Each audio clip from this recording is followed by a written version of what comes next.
हम समझने के लिए जरा इस सेगमेंट को देखिए गौर से। चलिए एक एक करके पहले यस बैंक के साथ शुरुआत करना चाहेंगे। यस बैंक पे बहुत सारी क्वेरीज, रिटेल पार्टिसिपेशन काफ़ी ज़्यादा। खबर ये है कि एसएमबीसी डील से जुड़े बैंक के डिस्क्लोजर की जांच अब सेबी देख रही है कि आखिर में जो कहा गया है वो कितनी सही गलत चीज़ें हैं। साथ ही साथ 6 मई को जब यस बैंक ने कहा था कि एसएमबीसी के साथ ऐसी कोई बातचीत नहीं चल रही है, और 9 मई को क्या किया बैंक ने, एक्सचेंज को एसएमबीसी के साथ डील की दे दी जानकारी।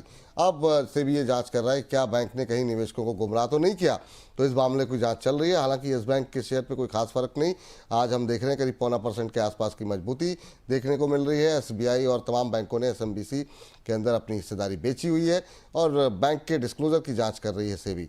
सर, यस बैंक में अब क्या करना चाहिए, आपकी क्या टिप्पणी है?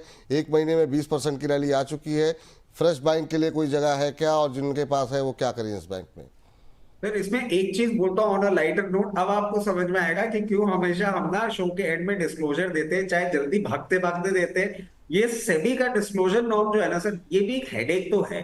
देखिए, बट क्या ये स्टॉक को ही पूरा का पूरा मोमेंटम चेंज कर देगा? नहीं।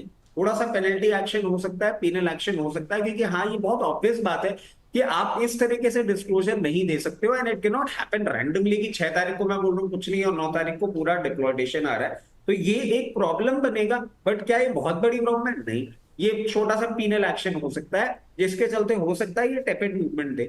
इसीलिए हमने जब पहले बोला था कि जिन्होंने short term trade lower levels पे ले रखा है वो अपना प्रॉफिट बुक कर लें, but in time to come अगर आप इसमें लंबी अवधि के लिए इन्वेस्ट करते हैं सर, ये एक बहुत अच्छे अपसाइड के लिए पॉइज्ड हो चुका है, और मीडियम टर्म में ही आपको 28 से 32 रुपए तक का मूवमेंट भी करता हुआ दिखा सकता है। चलिए, तो ये बात निकल के आ रही है। अब जरा लेकर के आइए एक और शेयर, और ये भी 2:30 के शो में शामिल है।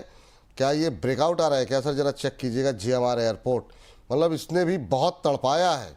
अब खबर यहाँ पर सुन लीजिए, आईजीआई एयरपोर्ट पर मौजूदा कार्गो टर्मिनल के संचालन की मंजूरी यहाँ पर मिल गई है, और साथ ही साथ आपको बता दें कि सिविल एविएशन मिनिस्ट्री के निर्देश पर डीआईएएल ने इसकी मंजूरी दे दी है। असल में टर्की के साथ जिस तरीके से माहौल गरमाया है ना, तो डीआईएल ने सेल्वी स्वरूप के साथ जो समझौता था उसको रद्द कर दिया है, और व्यापार को कंटिन्यू करने के लिए जीएमआर एयरपोर्ट को नई शर्तों के साथ मौजूदा शर्तों पर ही मंजूरी दे दी गई है। आपको बता दें कि इसके रखरखाव और कार्गो टर्मिनल के संचालन और रखरखाव की मंजूरी का काम रहेगा, तो बड़ा प्लस पॉइंट यहाँ पर निकल के आ रहा है। और आपको बता दें, राष्ट्रीय सुरक्षा के मद्देनज़र तुर्की की कंपनी सेल्वी की जो है कर दी गई है छुट्टी।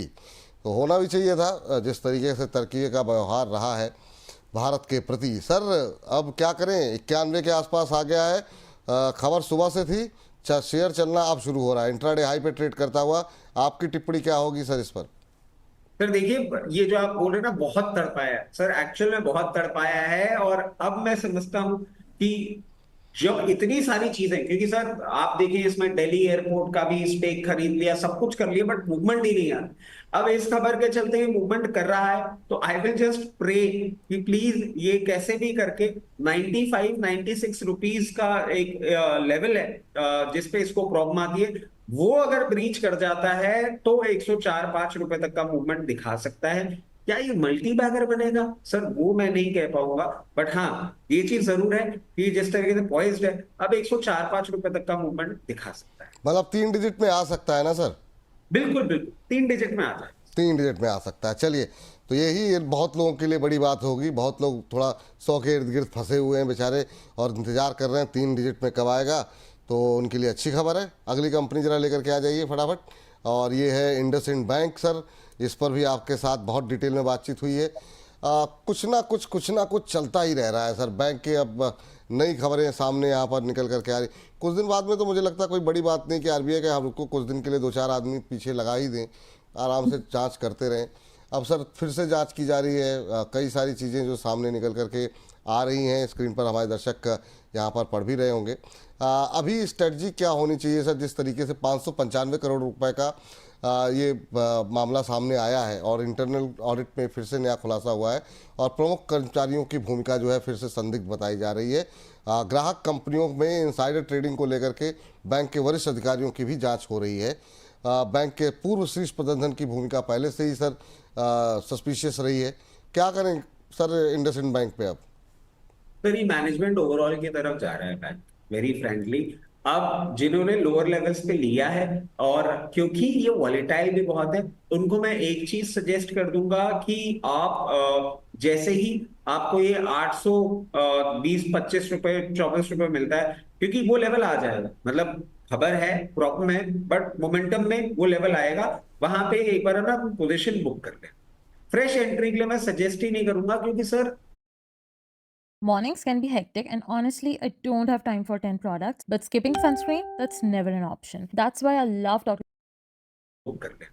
फ्रेश एंट्री के लिए मैं सजेस्ट ही नहीं करूंगा, क्योंकि सर एक प्रॉब्लम, एक इशू समझ में आता है, कंटिन्यूअस मैनेजमेंट बाहर जाए जा रहा है, नई नई चीजें बाहर आ रही हैं, ऐसे स्टॉक में क्यों दिमाग लगाना? जब मार्केट बुलिश है, बेटर स्टॉक्स हैं, कहीं और दिमाग लगा लेंगे। लोअर लेवल्स पे जिन्होंने लिया, क्योंकि वेरी फ्रैंकली मैंने भी 740 रुपए में रिकमेंड किया था, वो बात अच्छी है कि मेरी किस्मत अच्छी थी, उसके बाद टारगेट इसने हिट करा दिए, बट अभी मैं बोलूंगा हायर लेवल पे प्रॉफिट बुक कर ले और फ्रेश एंट्री ना। हाँ ठीक है, सही बात है। अब हर रोज नए नए खुलासे आते रहेंगे, क्या ही करे इंसान जो है।